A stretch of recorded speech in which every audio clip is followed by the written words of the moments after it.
This lesson, we are going to start talking about forms. So forms, we're going to break that up into maybe two, possibly three different videos.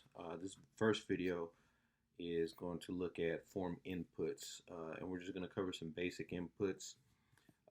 For a list of form inputs, you can check out this website right here, Mozilla developer.mozilla.org. Uh, this has a nice, healthy list of all the different input types that we'll use. We're going to just cover a few basic ones in this lesson because, I mean, there's so many of them. I'm just going to show you essentially how they work.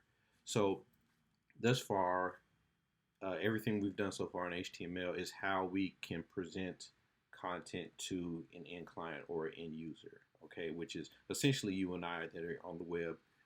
Um, Forms allow us to collect information from the user. For example, entering in a username and password, or choosing your date of birth, searching for content, anything like that. All that is uses a form. Okay, so let's start this off. I have my HTML already loaded up, and I'm going to use the form tag. So type in form and that action attribute is, it tells us where this content is going. So when I hit enter or hit submit, confirm, whatever, then this content it goes somewhere. It doesn't just sit there. It goes to a particular place. We're not going to concern ourselves with that right now. We're just going to worry about the front end, what it looks like. So I'm just going to put a hashtag link right there for action. Okay. Now, the input tag, okay, we'll see right here. It needs a type to work. This is the attribute. And so the first one we'll look at is text, okay. The text type will allow us to use any character, text, numbers, letters, punctuation, what have you, on the keyboard. So we're going to put type text here. And then what we'll do is we'll put what's called a placeholder inside of there. And let's say first name. Let's put that inside there. So this attribute is especially important. One, you can see that it tells us what's going on inside of the form input field. But also what it does is it is important for people with screen readers. So there are people visually challenged, and if they have a screen reader on their machine, they can hover over this field and it'll read out the text for them so that they will know, okay, I put my first name here in this field. All right. And just like the image tag, inputs are self-containing. So we don't have a closing input tag. We just have this here. And the last attribute I want to put in here for right now is going to be value, and I'm going to leave that blank. The value attribute, this is essentially what gets stored when we type in our name. So if I were to put my name in here, and you can see it types the text out, once I would hit enter or submit, then the value for first name would be Satch. Okay, that's how that works. Now let's look at, let's do another one just for last name. And so I'm going to put last name here as well. So we can make this kind of like someone entering in some information. So for first name, last name, excuse me, and yeah, let's leave it at that. Okay. Oh yeah, we'll do that. All right. So that's text. That's input type text. Okay.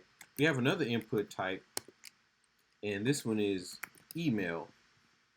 Okay, and we'll do the same thing. We'll add a placeholder in there. Oh, excuse me. And we'll say email, and we'll do a value and leave that blank as well. All right, so we got first name, last name, email, and so the email input type, this will only accept email like values. Okay, so you can't just put a name in there, hit submit. it has to be formatted like an email, so a .com or .org or whatever .edu, .gov, all those. It has to have an email format. So a name at email server dot whatever. Um, that's the email type. It'll look the same. I could just type Satch in there or whatever, but it's going to be expecting when I hit submit, it's going to say, hey, this isn't right. This needs to be email format. Then we're going to do another one, and this is going to be password. And I'm going to make a placeholder that says password. I'll make that capital P. And put a value in there as well.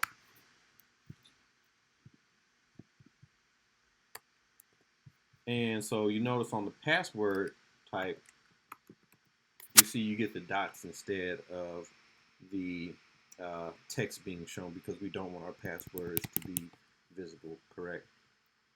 All right, so first name, last name, email, and password. I'm going to add one more input type in here, and this is going to be submit, okay? And I don't need a placeholder in there, but what I do need, I'm going to have a value, and I'm going to say submit, okay? So there we have our submit button, and that goes inside of the form, okay? And that lets us know when I hit submit, that lets us know, hey, this stuff is good to go. We'll send this up. So let's try this out. I'm going to say Satch page, and I'm just going to put Satch in here. We'll see what happens, and type, just something before, and get submit. And you see here it says, please include an @ in the email address. Satch is missing an @. Okay, so it lets us know, hey, I need to make a email format.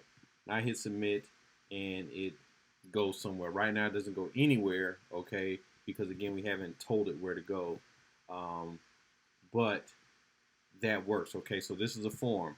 All this content, the inputs, they are placed inside of the form, okay, and when I hit submit, all that data is collected and it is sent to a server somewhere, okay, and then it gets processed or parsed however it needs to. I'm going to add another attribute to these. Let's say I'm going to add this field, or this not this field, but this attribute required. I'm going to add that in each one of them, because when we fill out these forms, okay, we want some data, in this case all the data, to be required, so it has to be filled out. You can't leave these fields blank. So now if I try to hit submit, you see it says please fill out this field here. Okay, so I got to fill out all of these fields, and I cannot leave any one of them empty. So please fill out this field, and then hit submit. Okay, so this is a simple form. I would recommend you practicing these. Notice that the input tags are in line. Okay, so they're not block level. In other words, everything is on the same line. Okay, but this is a real simple form right here. I mean, we could add other types to it. Again, if we go to developer.mozilla.org, we see tons of different types that we can use. So there's one for choosing a file. There's one for images. There's one for month, for numbers. We'll look at radios and checkbox in the next lesson. Telephone URLs, date, time. I would recommend that you start off building a form like this right here. Doesn't have to be anything complicated, but just playing with the different types, looking at the different attributes that you can use that will help you along, will help give you your form more weight to it. Okay. yeah, this is pretty much it with forms. Well, this is a simple form. It's not it with forms. We're gonna cover some different elements that go along in the form. This is just a simple form. Try it out. Again, pause the video anywhere you need to. Uh, Try typing it again. Make another form. You can come down here and make a completely different form, and add some more stuff to it. If you want to. Perfectly up to you. Practice makes better. Okay, so please always practice these videos. Don't just sit there and watch me do it. Go Dodgers. R.I.P. Vince Scully, the GOAT. Don't just watch me do it, okay? Practice it. Keep practicing. I promise you, you will get better the more and more that you practice with this, okay? That's it for this video. I will see you on the flip side. Peace, power, blessings.